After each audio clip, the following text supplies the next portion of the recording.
Hola, bienvenidos. Vamos a revisar el tema de la distribución normal y sus aplicaciones prácticas. Aquí podemos ver una imagen, una frase, ¿no?, del doctor Edward Deming, uno de los grandes pensadores y personajes que aportaron dentro de la gestión empresarial la utilización de la estadística para la toma de decisiones. Él tiene algunas frases célebres, por así decirlo. Una de ellas pues es la que considero pues apropiada para el tema que vamos a revisar, que es lo que él comentaba como pues que sin los datos somos personas dando nuestra opinión, ¿no?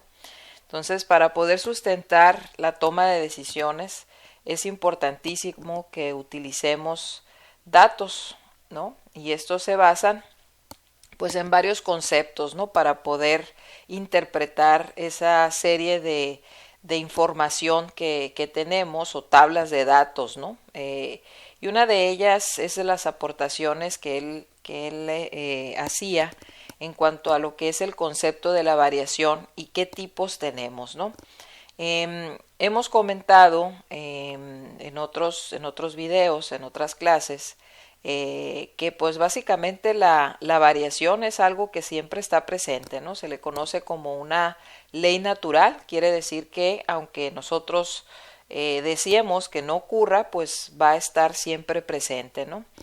¿Esto qué significa? Que haya siempre variabilidad. Bueno, pues que nada va a permanecer estático, y eso es traducido al desempeño organizacional, pues cualquier indicador, llámese volumen de producción, quejas de cliente, ausentismo, tiempos muertos, todo va a tener una fluctuación, ¿no? Eso hay que esperarlo porque pues está ligado a esta ley natural que se presenta en cuanto a la variación.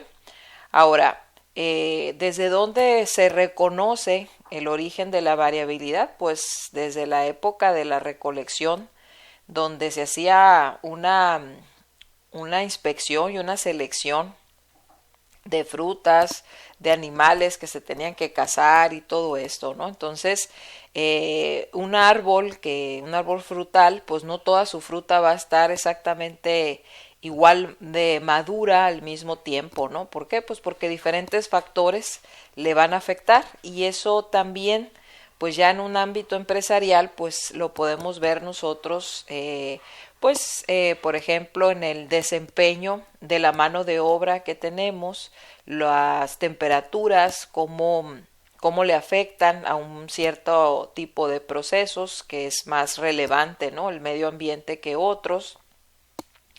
La cuestión de los mantenimientos, ¿no?, de las máquinas, pues se dan de manera distinta, el desgaste de las herramientas, etcétera, ¿no? Entonces, todo este entendimiento de la variación va a provocar que nosotros seamos conscientes de que el resultado, pues por ende, también se va a ver afectado por esta variación. Ahora, muy importante también reconocer otra situación, que entre más variación hay, pues existe menor calidad. Y si hay menor calidad, pues entonces la parte de la planeación resulta más complicada, y por lo tanto la ejecución de este proceso de planeación se vuelve también con más altibajos, ¿no?, por así decirlo, y por lo tanto pues existe una situación que puede salir incluso del objetivo que nosotros inicialmente nos hayamos planteado. Entonces, por eso es muy importante que nosotros veamos dos situaciones con respecto a la calidad. Entender que es el resultado de un proceso que va a tener variación. Esa variación yo no la voy a poder eliminar.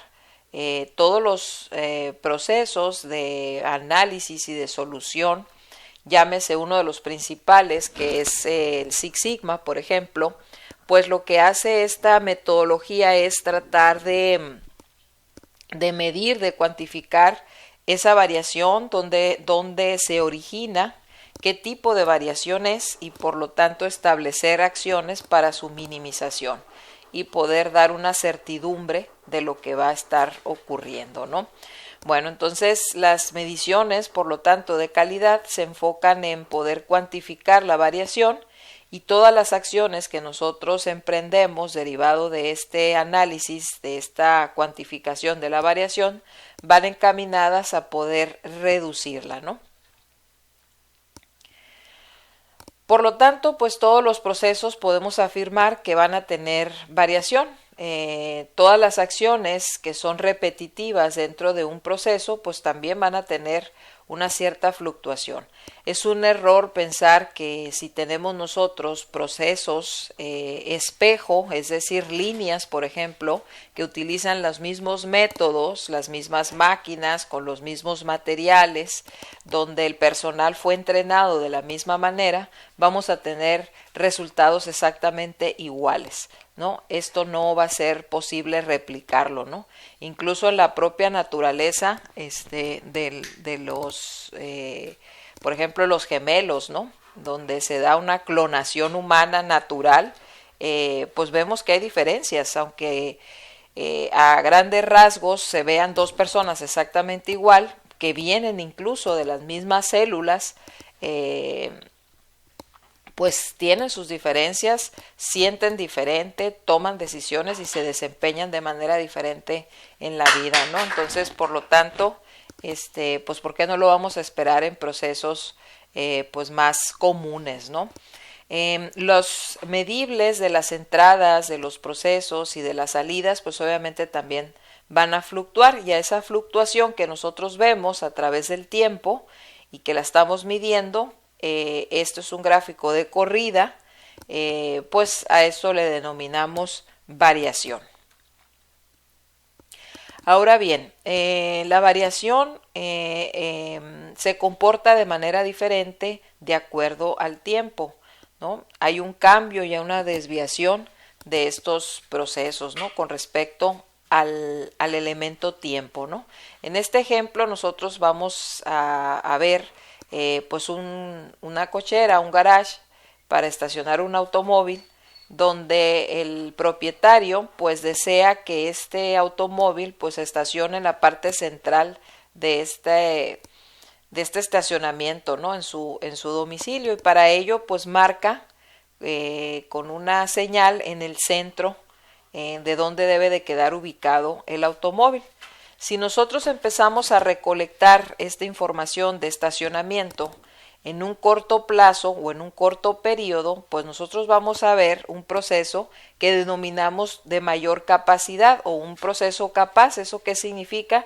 Que va a cumplir con las expectativas que tiene este cliente, llamado la persona que desea que esto ocurra, y por lo tanto pues podemos decir que se está cumpliendo el objetivo y el beneficio de haber trazado en el centro de la cochera el estacionamiento de este vehículo.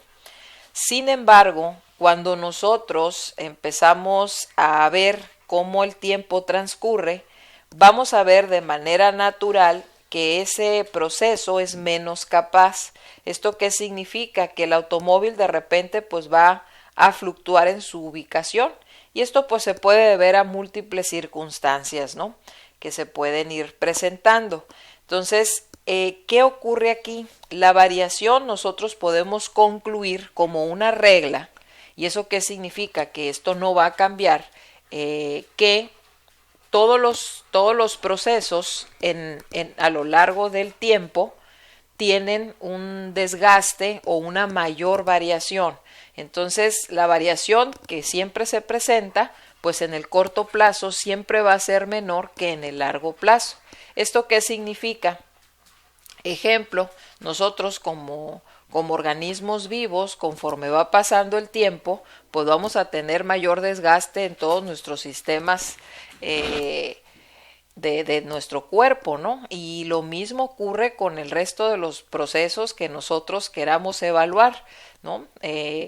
Analicen ustedes brevemente de base a su experiencia, y nos vamos a dar cuenta que efectivamente pues una máquina nueva, o en este ejemplo que estamos viendo un automóvil, pues en el corto plazo, cuando está nuevo, pues en teoría y en la práctica, ¿no? Obviamente también vemos que tiene un mejor desempeño, es decir, cumple una expectativa más fácilmente, una expectativa del cliente, que en el mediano o en el largo plazo, ¿no? Entonces, esto nosotros lo podemos aquí ejemplificar, que es el tema estadístico que vamos a revisar.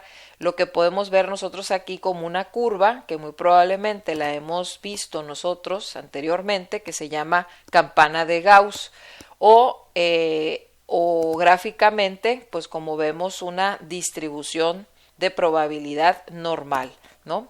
Que es el tema que vamos a revisar. Ahora, una de las aplicaciones más prácticas de la distribución normal, que es lo que me concierne en este video, mostrárselos, pues es el poder definir la capacidad o la habilidad que va a tener nuestro propio proceso que estamos midiendo para poder cumplir una expectativa del cliente, ¿no? Entonces, aquí nosotros podemos ver esta distribución normal o campana de Gauss en un periodo con información de corto plazo, pues podemos ver que esta campana se va a comportar de esta manera a diferencia de la de largo plazo. Aquí podemos ver visualmente pues una campana de largo plazo pues mucho más amplia, ¿no?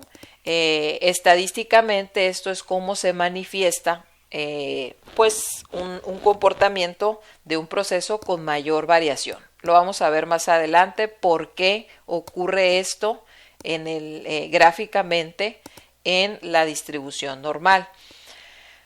Ahora, nosotros podemos encontrar diferencias también, no nomás en el transcurso del tiempo, sino también en los estudios o en el análisis de la recolección de la información que hacemos en corto y largo plazo. Es decir, si yo en base a tengo un inventario o un flujo de material que me está llegando de parte de un proveedor, ¿no? Yo lo puedo seccionar las mediciones en base a lotes, ¿no? O pequeñas muestras que se dan y de ahí puedo obtener un desempeño de las condiciones de calidad o de las características de calidad que esté midiendo. Y así puedo tener un comportamiento en base a lotes donde pues voy a encontrar una realidad. El desempeño, las mediciones del lote 1 van a ser diferentes a las del lote 2, a las del lote 3, 4 y 5, así como lo podemos ver aquí en la gráfica. Estas pequeñas secciones que yo analizo o muestras que analizo, pues son los estudios de corto plazo. Cuando yo reúno y agrupo todos estos lotes y los analizo como una sola muestra, esto fue a través del tiempo. Vamos a suponer que este lote 1 representa el embarque del día lunes, del martes, miércoles, jueves y viernes, ¿no? Y yo analizo al final de la semana todo lo que ocurrió, cómo me mandaron este material.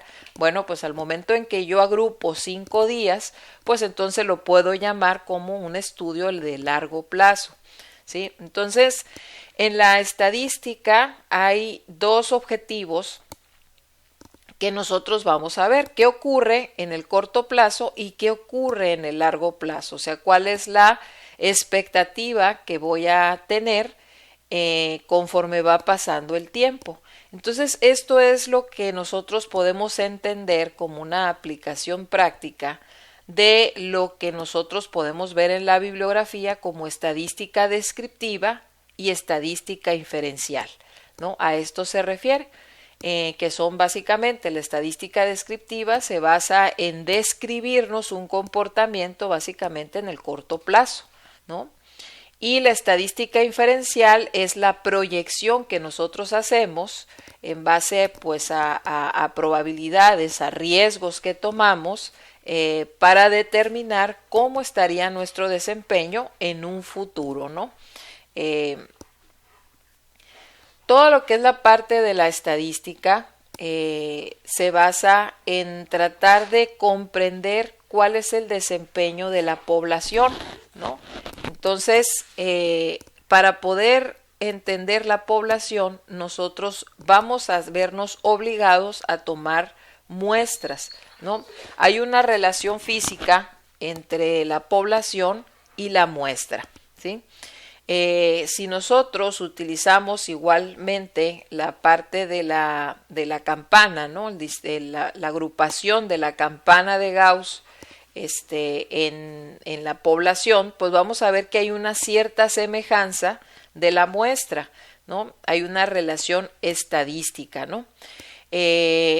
Obviamente va a haber diferencias y eso se le llaman pues los riesgos que nosotros tenemos al momento de ejecutar un proceso de toma de muestras, ¿no? Debe de tener algunas características importantes básicas para poder tener realmente una relación física de nuestra muestra con respecto a la población. Bien, vamos a revisar ya lo que es concretamente la distribución, el tema de distribución normal, para que nos vaya quedando un poco más claro lo que les acabo de comentar en términos de la variación y cuál es la relación de la población con respecto a su muestra. La distribución normal, dentro de sus principales usos, pues es modelar una serie de datos para mostrar un comportamiento de una característica poblacional, ¿no? Dentro de los parámetros más conocidos de la distribución normal y que vamos a utilizar es la media, la desviación estándar, la moda y la mediana, ¿no? Como sabemos y hemos visto muy seguramente, pues la distribución normal la podemos nosotros ver graficada como una campana que se le llama campana de Gauss por el estadístico matemático que llevaba pues como apellido Gauss. Entonces por esto se le llama distribución normal y campana de Gauss, ¿no? ¿Qué es esto, no? ¿Cómo se forma esa campana? Aquí yo les quiero mostrar un proceso pues bastante común y sencillo de comprender, que es básicamente el lanzamiento de una pelota que hace un pitcher y nosotros tenemos una sección que previamente estamos midiendo para saber en qué posición caen esas pelotas que esta persona pues está lanzando, ¿no?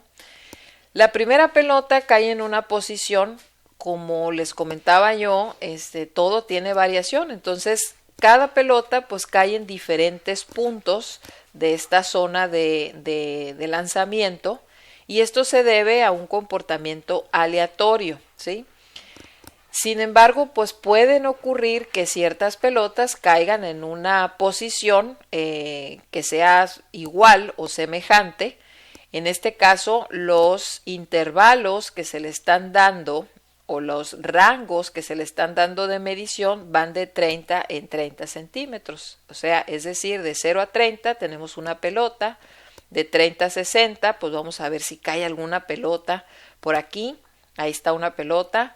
Y así sucesivamente, ¿no? Entonces, cada una de estas pelotas que este pitcher hace como un lanzamiento, que como les comentaba es aleatorio, es decir, le afectan condiciones diferentes de viento, de fuerza, de posición, de fuerza con la que está lanzando, técnica de lanzamiento, etcétera, y van a hacer que estas pelotas pues tengan una dispersión distinta. Sin embargo, nosotros si las acomodamos por los intervalos de frecuencia, es decir, por los rangos que yo previamente determiné de 30 en 30, podemos ver y contar de todas las pelotas cuántas pelotas están agrupadas en dicho rango o intervalo, ¿sí?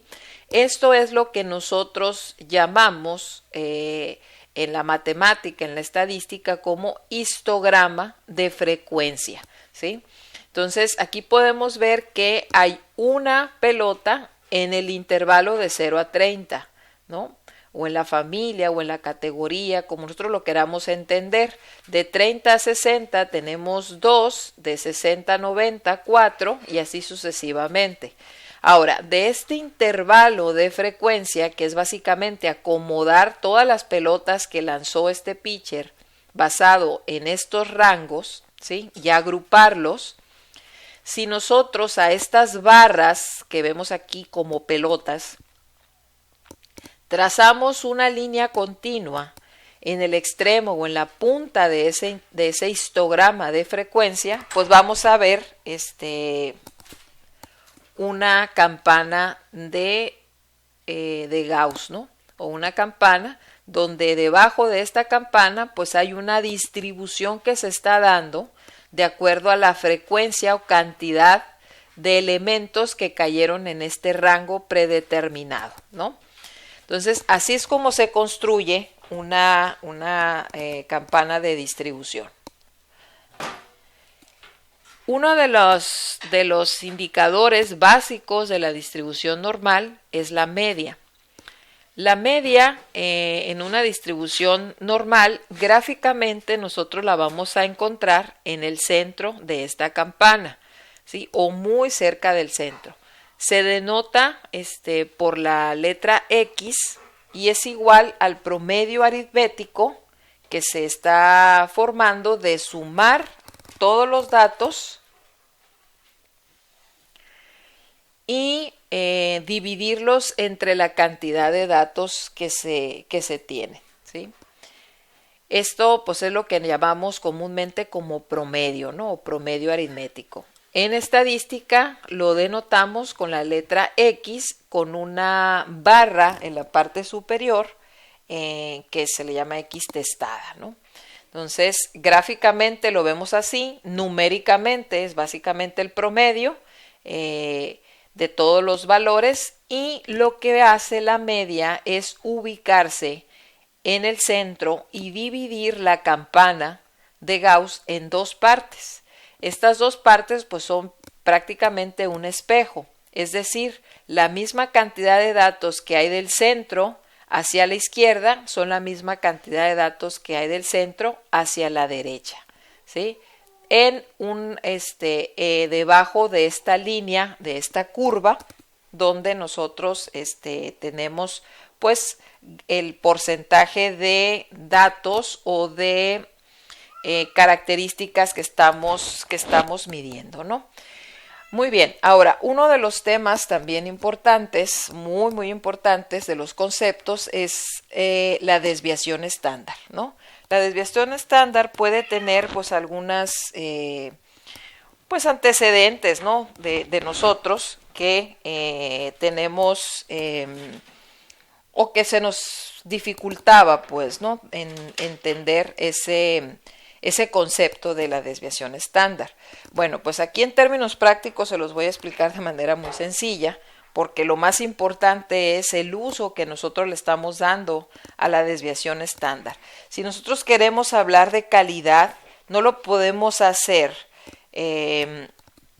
solamente sacando promedios, ¿no? de comportamiento del indicador que ustedes quieran dentro del negocio, de su experiencia, de su trabajo que están desempeñando, ¿no?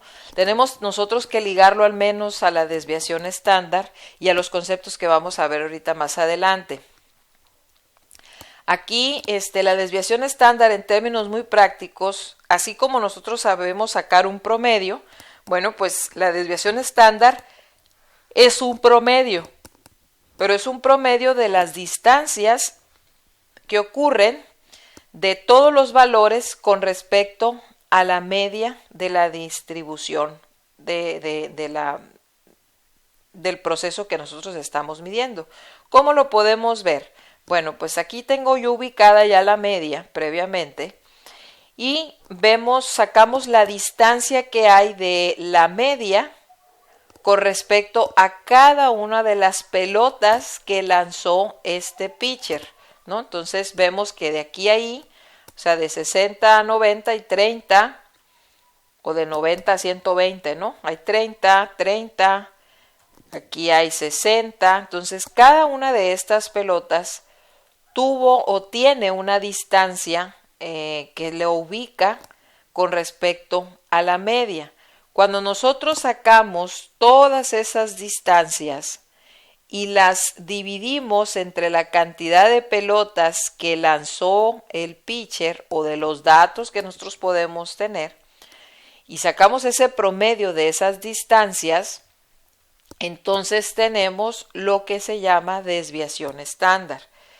Se denota con la letra sigma, que una disculpa aquí se movió al momento ahorita de hacer la presentación, pero es la letra sigma, que es como nosotros podemos denotar la desviación estándar. Entonces, la desviación estándar, en resumen, sigue siendo un promedio, pero no de los datos que nosotros estamos recolectando, sino de la distancia que hay de cada uno de esos datos con respecto al promedio que se obtuvo de los indicadores, del indicador que nosotros estamos recolectando la información.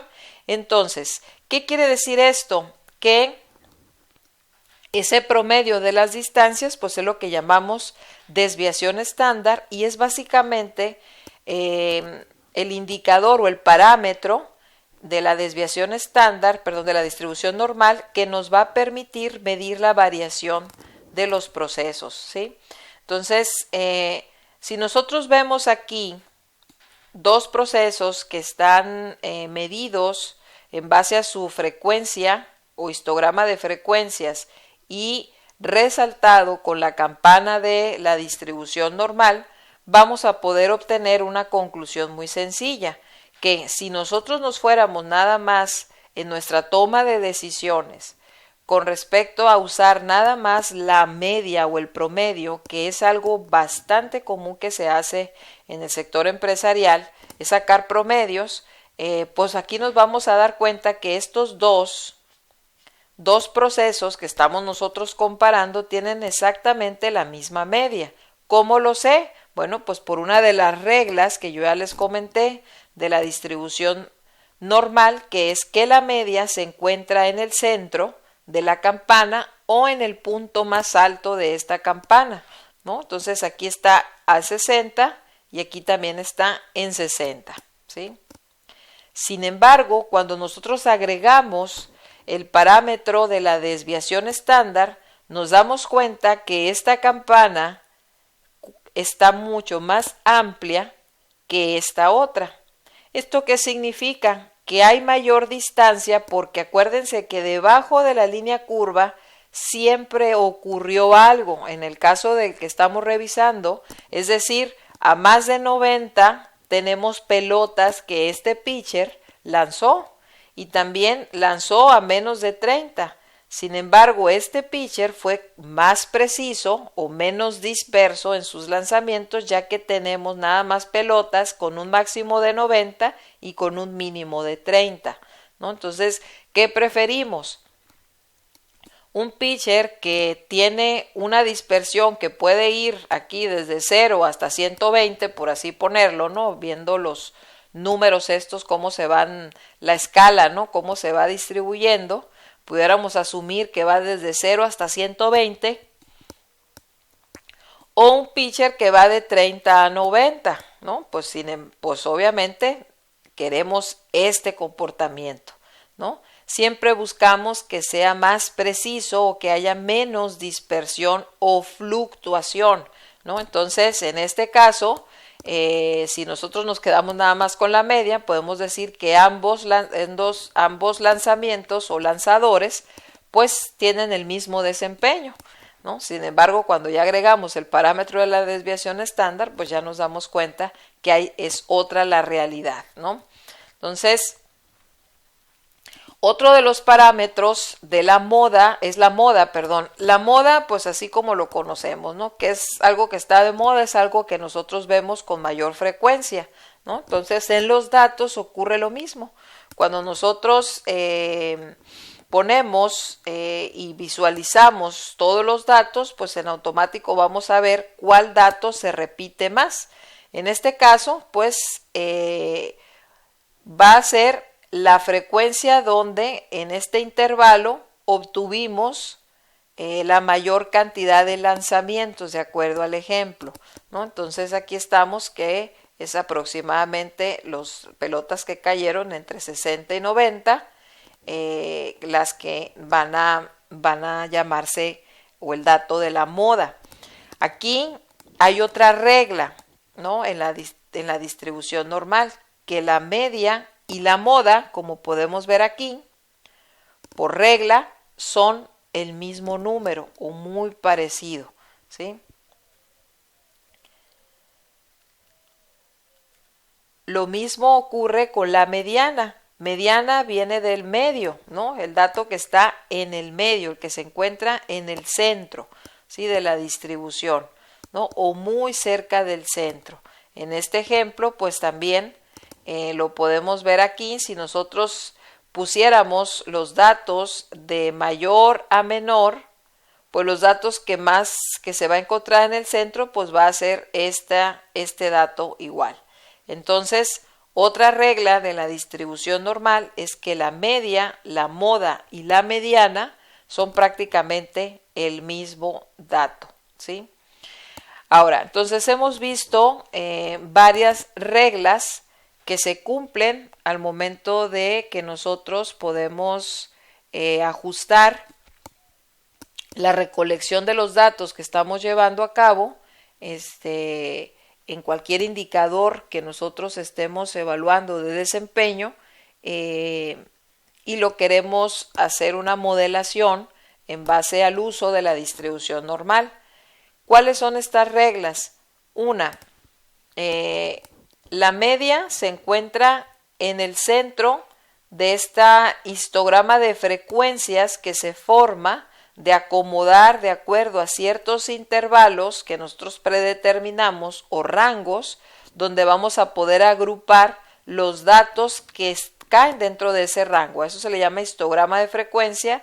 Haciendo una línea punteada, tenemos la campana de Gauss. En el centro vamos a encontrar la media, que es con la letra X testada, la media, la moda y la mediana. ¿Qué es la desviación estándar?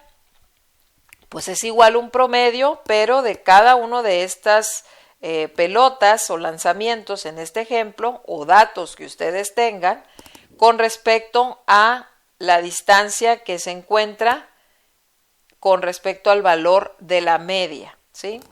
Entonces, sacando ese promedio de esas distancias, tengo una desviación estándar. La desviación estándar, entre más grande es, significa que hay mayor dispersión. Y en términos de calidad, habíamos dicho que mayor fluctuación o dispersión significa menor predicción y por lo tanto menor calidad, ¿sí? Otra regla importante aquí es que la campana de Gauss se compone de una curva, ¿sí? Esta curva que sube y luego baja, se va hasta infinito en uno de los extremos y viene de infinito de otro de los extremos. Es decir, a eso se le llama una propiedad asintótica, que es decir, que no toca o se hace cero, no llega nunca al eje de las X, que es en este caso esta línea que es la base de la campana, ¿no? Entonces, ¿eso qué significa? Que hay un área de interés que viene desde este punto a este punto, ¿sí? Y eso es lo que nos va a permitir comprender otra propiedad de la variación, que es que siempre está presente, que en el corto y el largo plazo, pues es menor y mayor a largo plazo, pero también es muy importante comprender que la variación, cuando está dentro de esta línea curva, ¿sí?, es lo que Deming llamaba como variación común. Y todo lo que se sale de la curva y ya prácticamente se va hacia una línea recta que se va hacia infinito, si llegáramos nosotros a tener, por ejemplo, en el caso que estoy planteando aquí, de un lanzador de pelotas, de un pitcher, y lanza una pelota en este rango, significa que esa pelota es producto de condiciones, cualquiera que sea, ya sea que se distrajo, que sintió un tirón, que se vino una ráfaga de viento mayor, o sea, condiciones extraordinarias que se presentan y que dieron como resultado el lanzamiento de una pelota en este punto que está aquí, ¿no? Eso se le llama variación especial y lo vamos a ver un poquito más adelante. Ahora, ¿cómo nosotros podemos distinguir entre variación común y variación especial? Bueno, pues hay porcentajes de datos que se le llama, que son producto pues de una variación común, es decir, comparten esa fluctuación de las diferentes condiciones, ¿no? que se presentan en el proceso y las comparten. Y este es un porcentaje de probabilidad de que sea el resultado de las mismas condiciones del proceso y es del 99.73%. ¿Pero de qué? Bueno, pues si nosotros tomamos como referencia muy importante el centro de esta campana y aquí ubicamos el origen, que es la media, ¿no? Bueno, pues hay otra regla de la distribución normal que es del centro o de la media hacia el lado derecho se van a encontrar 3 desviaciones estándar, ¿sí? A partir de la media hacia un lado y 3 desviaciones estándar hacia el lado izquierdo. Por eso lo vamos a ver si aquí ponemos el 0, pues aquí vemos 1, 2, 3 y aquí vemos menos 1, menos 2, menos 3, porque este es el origen que se llama 0, ¿sí? Entonces, ¿qué podemos concluir? Bueno, pues que en 6 desviaciones estándar es la línea curva que tengo y es el 99.73% de los lanzamientos de ese pitcher estamos nosotros asegurando que van a caer en este rango, ¿sí? De más menos 3 desviaciones estándar con respecto a la media. ¿Por qué no es el 100%? Bueno, pues porque el resto de aquí para acá y de este punto hacia la izquierda es lo que le corresponde para llegar al 100%. ¿Esto qué nos permite en términos prácticos? Bueno, pues entender que el foco principal de la administración y de la mejora de los procesos se deben enfocar en lo que ocurre aquí, o sea, en la gran mayoría del desempeño que nosotros estamos observando, no en lo extraordinario, ¿sí? Sin embargo, en la práctica empresarial ocurre lo contrario. Es muy común que ocurra lo contrario. Y pongo un ejemplo muy sencillo. Si nosotros estamos midiendo el indicador de ausentismo en una planta, en una empresa, ¿sí? Y nosotros sabemos que el ausentismo que se presenta fluctúa, si lo vemos de aquí a acá en cuanto a datos, pues andamos entre 2 y 6 faltas diarias, ¿no? O sea, ves un extremo al otro, entre 2 y 6, 2 y 6. Y ya nos acostumbramos nosotros a contar con esas ausencias, ¿no? Sin embargo, el día que ocurren 10 faltas, o sea, en este extremo de aquí, es cuando volteamos a ver y decimos, ¿qué pasó? ¿Por qué faltaron 10 personas? ¿No? Es cuando lo extraordinario llama la atención, ¿sí? Deming, como experto estadístico para la toma de decisiones, decía que esas 10 faltas no son las que te deben de llamar la atención, porque son producto de una circunstancia especial. Puede ser, por ejemplo, no sé, que se haya presentado algún artista, ¿no? En la ciudad, que sea una fecha especial, que haya incluso, por ejemplo, una contaminación de alimento, ¿no? En el comedor y por lo tanto, pues las personas, pues no pudieron acudir, en fin, o sea, circunstancias que al siguiente día, pues van a regresar a su condición normal. O sea, van a volver a faltar entre 2 y 6 personas, ¿no? Entonces, nosotros volteamos por nuestra enseñanza que se da desde que estamos chicos, ¿no? A cuestionar lo diferente, ¿sí? No lo común.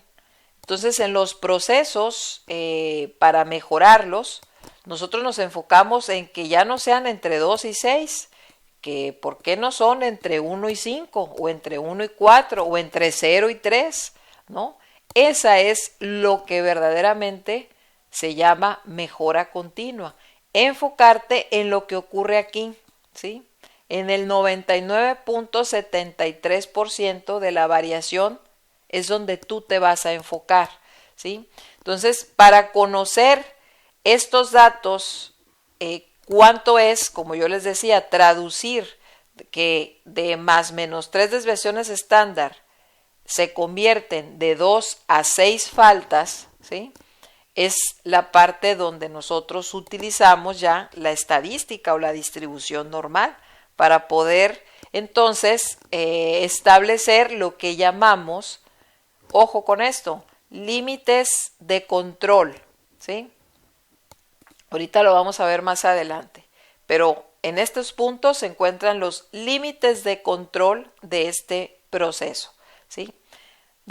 El máximo es de más menos 3 desviaciones estándar, se encuentra el 99.73% del desempeño que nosotros vamos a observar, que es el producto de una variación común. Ahora bien, de más menos 2 desviaciones estándar tengo el 95% y el pitcher va a lanzar el 68% de sus pelotas en un rango de 0 a 1 hacia un lado y 0 a 1 hacia otro lado. O sea, en una desviación estándar hacia los dos lados de la media se encuentra el 68% de esas pelotas, siguiendo en el ejemplo del pitcher, donde van a caer. Y estos son reglas que se cumplen por ser una distribución normal, ¿sí? Ahora bien, si nosotros queremos llevar a cabo ligar la distribución normal a empezar a tomar decisiones prácticas en cuanto al desempeño del proceso que nosotros estamos midiendo basado en diferentes inspecciones, por ejemplo, de calidad, bueno, pues hay que poner a la práctica este parámetro que se llama Z, ¿sí? La Z es lo que nosotros entendemos o debemos de entender como un número de desviaciones estándar o una cantidad de desviaciones estándar que se encuentran entre la media de la distribución y el límite de especificación más cercano. Ahora bien, ¿qué son los límites de especificación? Lo explico brevemente. Nosotros como clientes de un servicio, de un producto, tenemos expectativas. Las expectativas deben de ser medidas para poder ser mejoradas, decía Deming, ¿no? Entonces, esas expectativas es lo que nosotros llamamos como límites de especificación. Esos límites de especificación es lo que va a marcar si tenemos un límite superior de especificación, va a marcar un máximo de un desempeño y todo lo que se exceda de ese máximo se va a clasificar como un defecto, ¿sí? También tenemos límites inferiores de especificación, es decir, que todo lo que sea por abajo de ese mínimo se consideraría un defecto o un rechazo de calidad, porque no cumpliría con las especificaciones del cliente, ¿no? Esas expectativas del cliente pueden ser por condiciones funcionales, por ejemplo, en una pieza que tenga un máximo, un orificio, por ejemplo, ¿no? Una pieza plástica, imaginemos cualquiera que ustedes quieran, un tapón de pluma, ¿no? Por ejemplo, ¿no? Tan simple como eso, ¿no? Ese orificio de ese tapón tiene que tener una especificación. ¿Por qué? Pues porque no es nada más una medición de decir va a medir 2 milímetros, ¿no? O 3 milímetros o 1 centímetro, ¿no? Dependiendo de lo que estemos haciendo. No lo podemos decir así específicamente y sin ninguna posibilidad de que esa amplitud de ese orificio tenga un margen de variación. ¿Por qué? Por la ley natural de la variabilidad. Por eso se establecen tolerancias, ¿no? Entonces, si decimos va a medir 3 milímetros, quiero que mida 3 milímetros, pero te voy a dar un margen de 0.02 máximo y 0.02 mínimo, ¿sí? Entonces, quiere decir que esperaría yo que esos orificios de esos tapones pues se vengan desde 2.98 como máximo 3.02 milímetros, ¿sí? Si esos tapones en ese proceso de inyección, ¿no?, se fabrican y al momento de medir caen dentro de esa tolerancia, entonces quiere decir que son aceptables porque la pluma o el plumón que va a entrar dentro de eso, pues también a su vez tiene una tolerancia que permite que la funcionalidad del diseño, en este caso es que al momento de que yo lo ponga no tenga un alto esfuerzo al momento de colocarlo, o que lo ponga y se caiga, ¿sí? Pues permite que esa pluma, en este caso, sea de acuerdo a la expectativa del cliente, porque tú no esperas que batalles muchísimo para ponerle el tapón a la pluma o que se lo pongas y se esté cayendo, ¿no? Entonces tenemos una especificación que cumplir y esa la fija el cliente y es muy difícil que se cambie porque se deriva de expectativas tanto de apariencia, dimensionales, expectativas de seguridad, por ejemplo, de cuidado del medio ambiente, o sea, o regulatorias, o por una cadena de logística de producción que debe de tener, por ejemplo, ciertos tiempos de entrega, días de transportación, etcétera, ¿no? Que van a permitir que esa cadena del proceso vaya fluyendo de acuerdo para cumplir un objetivo máximo, que es que el producto o el servicio que va a recibir el cliente sea de acuerdo a condiciones que se fijaron en base a sus expectativas, ¿no? Entonces, estos límites son distintos a los límites de especificación, son muy diferentes a los límites de control que yo acabo de mencionar, ¿sí? Entonces, aquí necesitamos nosotros conocer para poder determinar la Z, necesitamos nosotros poder calcular la media, que ya lo dijimos, que es un promedio aritmético, eso no hay problema, y el límite de especificación que nos dio el cliente. Entonces, ¿cuál es el valor aproximado de Z? Bueno, ¿para qué se utiliza la Z? Bueno, pues la Z al final de cuentas son integrales que son resueltas, que el físico matemático Gauss las resolvió y las planteó y las puso en una tabla, ¿no? Y básicamente lo que hace es determinar un área bajo la curva, ¿no?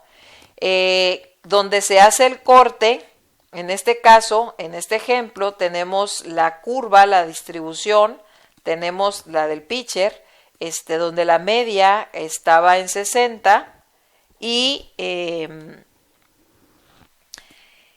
tenemos hasta 90 que lanzaba y hasta 30, ¿sí? Estos, el 30 y el 90, obedecen a la variación propia del proceso y es lo que llamamos límites de control, ¿sí? Ahora, ¿cuál es la especificación del cliente? Bueno, pues que no se exceda de 80 y que no baje de 10. Entonces aquí lo denotamos como límite superior de especificación y límite inferior de especificación. Aquí va de 10 a 80. Entonces tenemos que, por definición de la Z, es cuántas desviaciones estándar se encuentran entre la media y el límite de especificación más cercano. Ahora aquí vamos a juntar los conceptos que decíamos. Sabemos que de la media al punto donde la curva prácticamente se hace recta, hay una regla que siempre hay 3 desviaciones estándar, ¿sí? Y o sea, es decir, de la X del 60 al 90 hay 3 desviaciones estándar. Así como es un espejo, del 60 al 30 también va a haber 3 desviaciones estándar. Sin embargo, la Z nos dice hey, dime cuántas desviaciones estándar se encuentran entre la media y el límite de especificación más cercano, que aquí visualmente yo puedo decir obviamente que es el límite superior de especificación, que vale 80.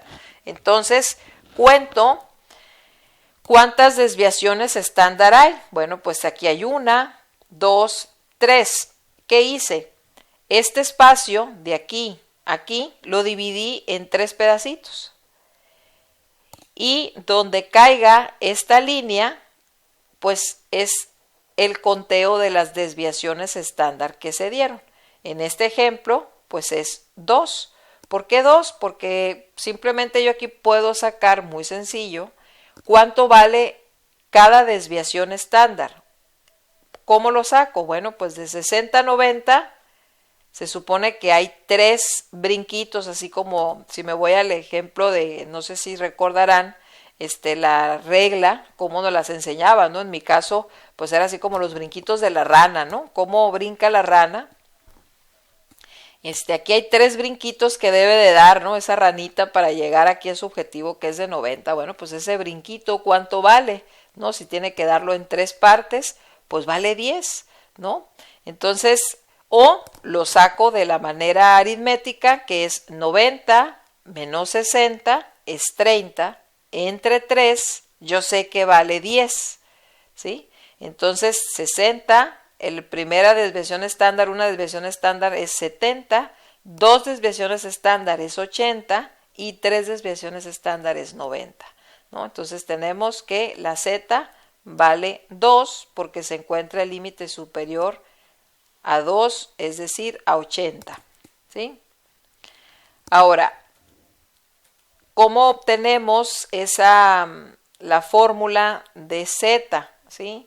Pues es simplemente la medida entre 2 puntos, ¿no? Si yo tengo una recta que va de 0 a 100 y yo quiero conocer la distancia que hay entre estos 2 puntos, es decir, A y B, que A es 55.6 y B es 80, pues yo quiero saber la distancia que hay entre esos 2 puntos, pues simplemente lo resto, que es lo que yo les dije ahorita, entre 90 y 60, ¿no? Entonces aquí es lo mismo.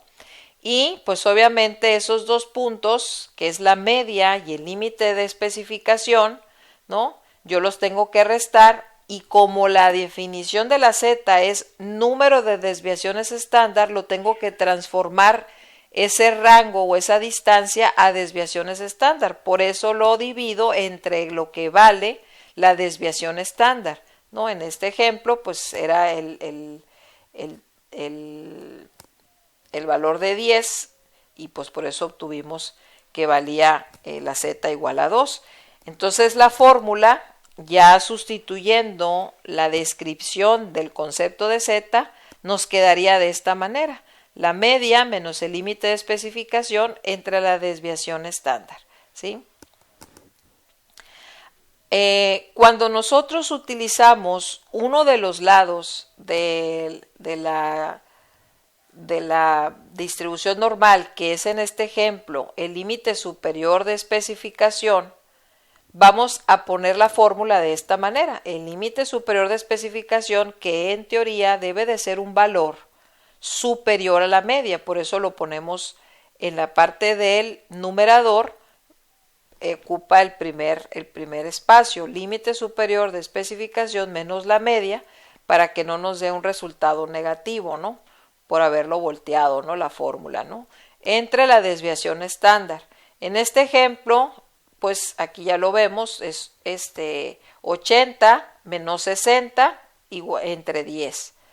Y en este ejemplo, si nosotros tomáramos el lado izquierdo de la distribución o el límite inferior, pues pondríamos primero la media menos el límite inferior de especificación entre la desviación estándar, sustituyendo los valores. es 60 menos 40 entre 10, ¿no? Entonces, la distribución, ¿para qué nos sirve? En términos prácticos, entonces ya la Z, no nomás es pues saber el número de desviaciones estándar, eso qué tiene que ver con la práctica, ¿no? El decir Z igual a 2, Z igual a 1, Z menos 3, Z igual a 0, o sea, ¿qué significan esos valores? Es como hablar de la distribución, de la desviación estándar, ¿no?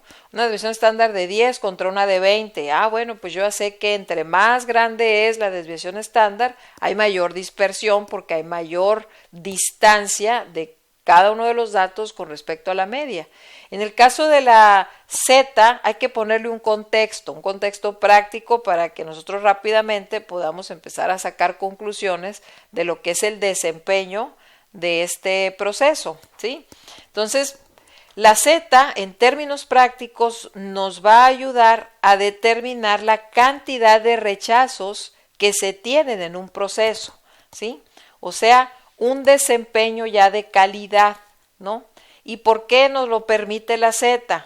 Bueno, pues porque ya interviene en su cálculo el límite de especificación que nos está marcando el cliente, ¿no? Entonces,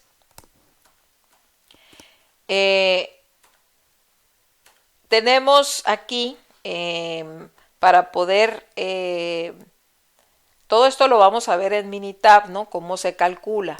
Sin embargo, para entender el origen de todo esto es importante que nosotros lo veamos y se los explique de esta manera. Por ejemplo, tenemos aquí una serie de datos conocidos, ¿no? Que estamos planteando en el proceso. Tenemos una media de 10, una desviación estándar que vale 1, un límite superior de 11 y un límite inferior de especificación de 9. Cuando yo plasmo aquí mi campana y empiezo a caracterizarla de acuerdo a estos datos, lo primero que hago es ubicar la media, ¿sí? La media que vale 10.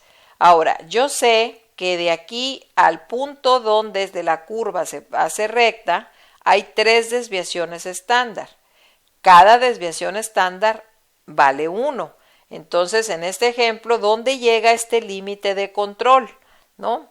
O sea, llega en uno de los lados, llega hasta 13, simplemente estoy sumándole 1, 2 y 3 desviaciones estándar, o sea, un valor de 13, y hacia este lado, pues le voy a restar ese valor de 1 de desviación estándar y me queda 9, 8 y 7. ¿Qué quiere decir esto? Que el proceso de manera común o natural va a estar variando o fluctuando entre 7 y 13, con un promedio de 10. Ojo con lo que les voy a comentar.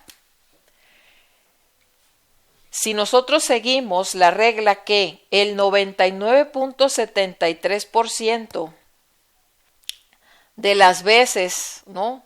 O de los días, como ustedes lo quieran ver, ¿no? Ese proceso va a estar entre 7 y 13. Vamos a suponer que fueran reclamos de calidad o quejas de cliente, ¿sí? Las quejas de cliente que voy a recibir son entre 7 y 13.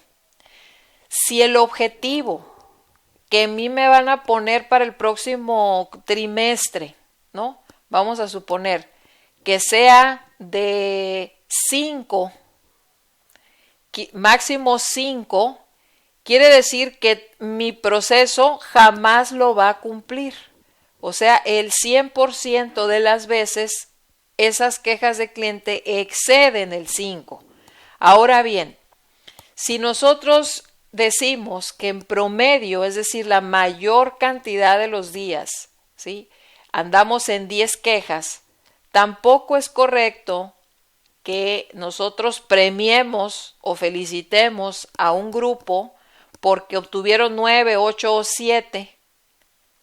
O, caso contrario, que haya una reproche, por así ponerlo, ¿no? De la gerencia o de nosotros, ¿no? Que somos los responsables de ese proceso a nuestro equipo de trabajo porque un día obtuvieron 11, 12 o 13 quejas, ¿sí?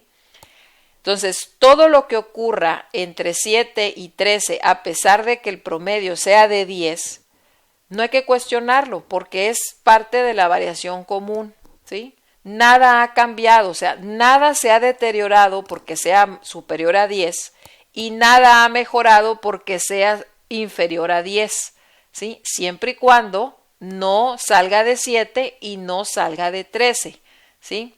Entonces, para empezar, esa es la primera visualización que debo de hacer práctica cuando estoy hablando de estas 3 desviaciones estándar hacia un lado y hacia otro, ¿sí? No es nada más repetirlo como periquitos, sino entender la parte práctica de, por ejemplo, un indicador, qué significa que esté fluctuando, hasta qué punto yo consideraría una variación común, ¿no?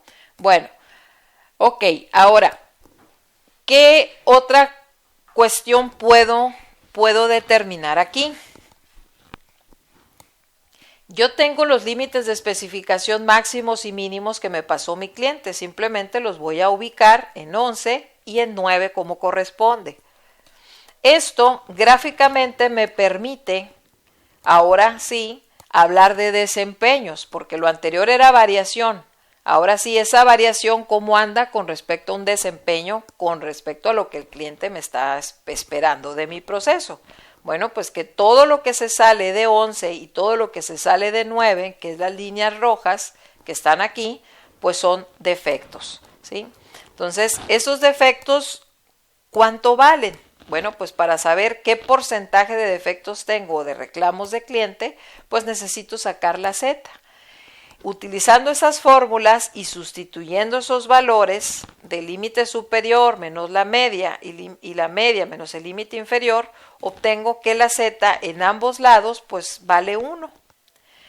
Ahora, ¿esto qué significa? Bueno, pues hay tablas que ustedes muy seguramente las recordarán, ahorita que se las ponga las van a recordar, que son las tablas de Z que se convierten a las partes por millón, ¿no? Entonces son unas tablitas que van así, ahorita las voy a poner más grande, que son básicamente la traducción de este valor de Z con respecto a las partes por millón, ¿sí? Estas partes por millón, ubicándolas en la tabla, ahorita lo muestro, nos va a dar un desempeño de partes por millón. Es decir, de 1.000.000, 158.700 representa de defectos.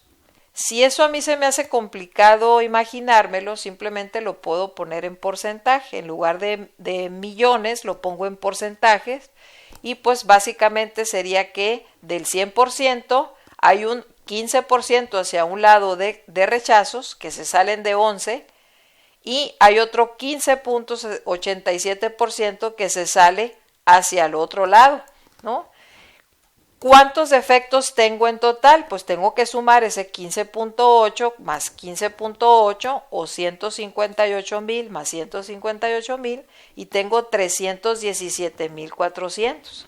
¿Eso qué quiere decir? Bueno, pues que tiene un 31.7% de defectos. Imagínense que de cada 100, 31 no cumplen lo que el cliente quería.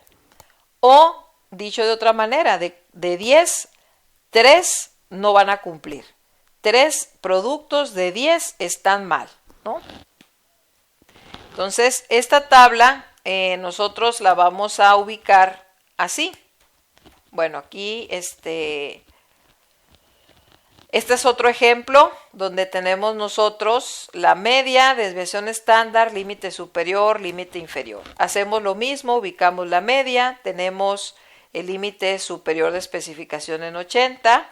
Ya sabemos que hay 3 desviaciones estándar hacia el extremo este de aquí.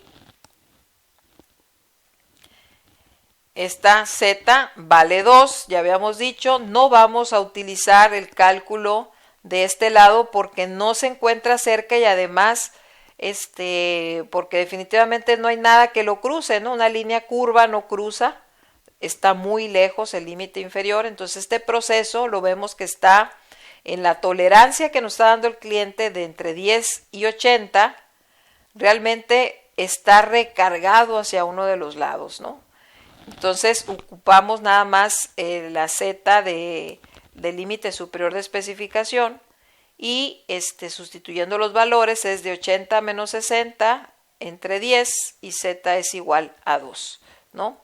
Aquí en este caso, para sacar el nivel de sigma, esto no lo vamos a hacer. Esto es parte de la metodología de Six Sigma o de la certificación de Green y Black Belt, ¿no? Vamos a ignorar esta parte del 1.5, ¿no? Simplemente vamos a nosotros a obtener el valor de Z y ese valor de Z lo vamos a buscar en esas famosas tablas que aquí se las presento. Bueno, una sección se las voy a subir aparte en la plataforma, ustedes las pueden encontrar ahí o simplemente si las buscamos en internet pues también están, ¿no? Estas tablas todas van de un valor de Z que va incluso de los datos mayores a datos menores. En este ejemplo, si nosotros queremos buscar Z igual a 2, simplemente nos vamos aquí en este renglón, buscamos el 2 y aquí cruzamos este punto, es porque es exactamente 2.0 y pues el valor de una Z de 2 es 22.750 partes por millón. Les repito, si se nos hace complicado, pues simplemente lo traduzco a un porcentaje, ¿no?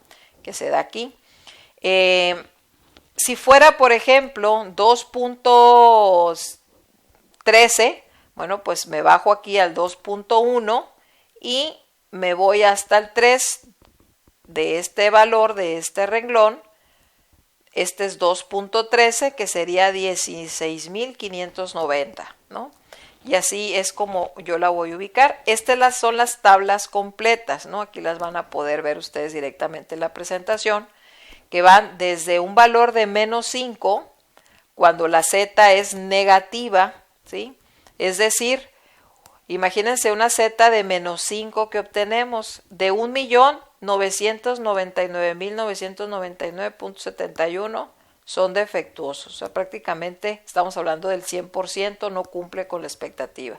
Es como si esa campana de distribución está completamente por fuera de cualquiera de los límites de especificación. Prácticamente toda la campana, es decir, toda la variación está fuera de lo que el cliente está esperando. Eso significan las zetas negativas. ¿Hasta llegar a cuál? Al 0. ¿Qué significa la Z de 0? 500,000, o sea, el 50%. Si nosotros recordamos que el concepto de Z es número de desviaciones estándar entre la media y uno de los límites de especificación. Si la Z vale 0, imagínense ustedes mentalmente, básicamente uno de esos límites está exactamente en la media, porque no hay distancia, es 0. Eso significa que si la media está en el centro, hay un 50% fuera de esa campana. Eso significa la Z de 0. Ahora, si la Z va haciéndose positiva, ¿qué sucede con las partes por millón? Pues que van bajando. Entonces, una Z entre más grande es mejor. ¿Por qué? Porque hay más distancia o más desviaciones estándar, ¿sí?, entre la media y el límite de especificación. Está más lejos ese límite de especificación. Eso significa, en términos prácticos, una Z entre más grande, mejor, ¿sí? Y específicamente esa área bajo la curva se llama partes por millón o área de defectos, ¿sí? Y aquí es donde nosotros lo podemos obtener. Por ejemplo, si llegáramos a obtener nosotros una Z de 3.7, ¿no?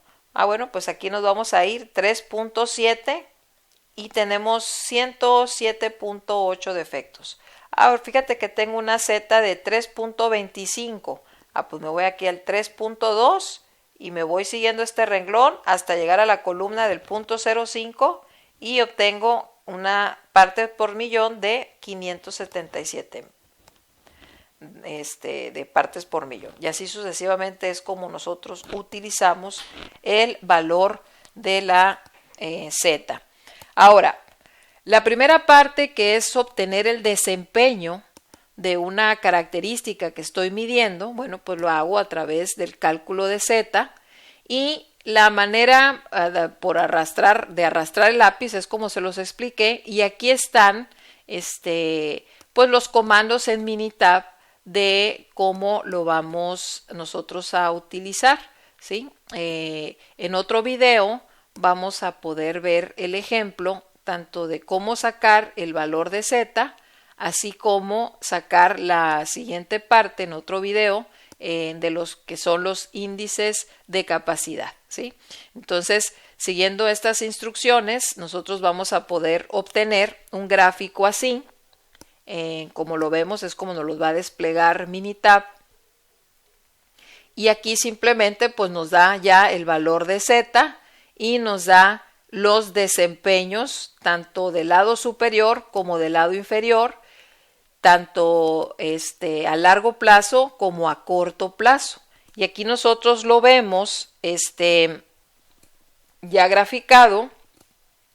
Vemos el histograma de frecuencias, vemos los límites de especificación, aquí está en inglés, este es el Upper Specification Limit o límite superior de especificación, límite inferior de especificación o Lower Specification Limit. Tenemos aquí dos proyecciones de campana, lo que es la línea roja, que es la de corto plazo, y la línea punteada, que es la de largo plazo. Aquí nos lo está marcando. Vemos el comportamiento de las zetas en el corto plazo y en el largo plazo.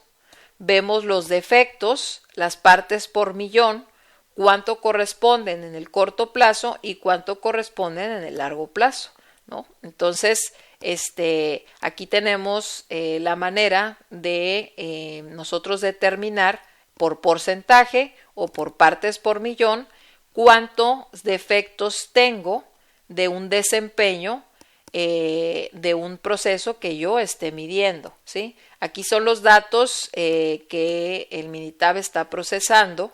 Incluso pues aquí te da la media, te dice cuántos datos tenemos y lo que es la desviación estándar en el corto plazo y en el largo plazo. Si se fijan, aquí hay una estimación ya de variación con respecto al tiempo, donde siempre, yo les decía, por regla, por ley natural, la desviación a largo plazo pues siempre va a ser mayor, y eso lo vemos reflejado en una desviación estándar de mayor cantidad, ¿no?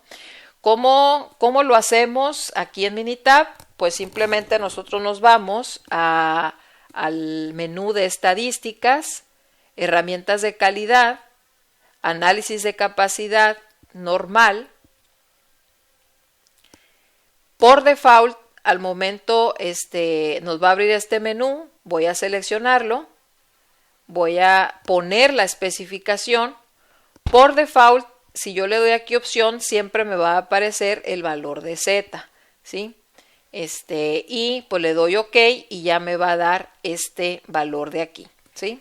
Entonces, con esto ya podemos nosotros llevar a cabo la primera de las aplicaciones prácticas de la distribución normal para calcular el desempeño o la cantidad de rechazos que se tienen de un proceso que esté midiendo. También puedo sacar pues cuántos son los límites de control que obedecen a mi proceso, de tal forma que yo, como les comentaba ahorita, la cuestión del análisis de cuándo reaccionar ante una fluctuación interna que no necesariamente es porque se sale de objetivo, o sea que no cumple una especificación, sino que muchas veces reaccionamos nosotros para poder